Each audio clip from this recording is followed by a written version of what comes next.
কাউসার ২৪ ঘন্টায় তো বরিশালে আরও ২ শিশুর মৃত্যু হয়েছে। আপনার কাছে কি মনে হচ্ছে, প্রাণহানি কেন ঠেকানো যাচ্ছে না? এই ব্যাপারে চিকিৎসকরা বা কি বলছেন? বরিশালে একেবারেই ভয়ঙ্কর রূপ ধারণ করেছে হাম, এবং গেল ২৪ ঘন্টায় ২ শিশুর মৃত্যু হয়েছে।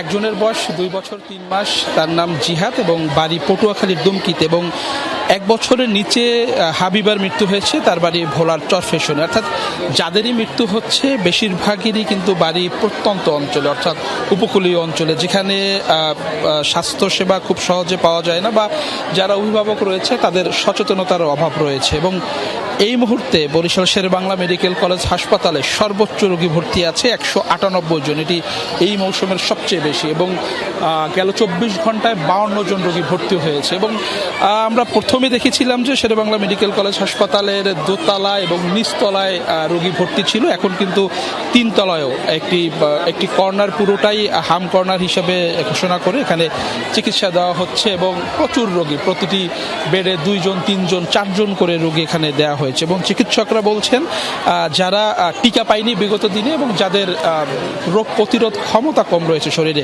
তারাই কিন্তু সবচেয়ে বেশি আক্রান্ত হচ্ছেন। এবং এখানে যারা আসছেন প্রতিটি শিশুর সাথেই কিন্তু ২ জন ৩ জন করে অভিভাবক রয়েছে। প্রচণ্ড গরম, একটি সিটে ৩ জন থেকে ৪ জনকে থাকতে হচ্ছে, একেবারেই দুর্বিষহ অবস্থা। তবে হাসপাতাল কর্তৃপক্ষ বলছে তাদের যে সীমাবদ্ধতা বা যে জনবল রয়েছে, সেই জনবল দিয়েই কিন্তু তারা চেষ্টা করছেন এই পরিস্থিতি কাটিয়ে ওঠার জন্য। এবং স্বাস্থ্য বিভাগ বারবার বলছেন যে টিকা ক্যাম্পিং চলছে এবং এই প্রাদুর্ভাব থাকবে না, কিন্তু আমরা দেখছি যে প্রতিদিনই কিন্তু শেরেবাংলা মেডিকেল কলেজ হাসপাতাল ৫০ জনের উপরে নতুন নতুন রোগী ভর্তি হচ্ছে। কাউসার, আপনাকে অনেক ধন্যবাদ।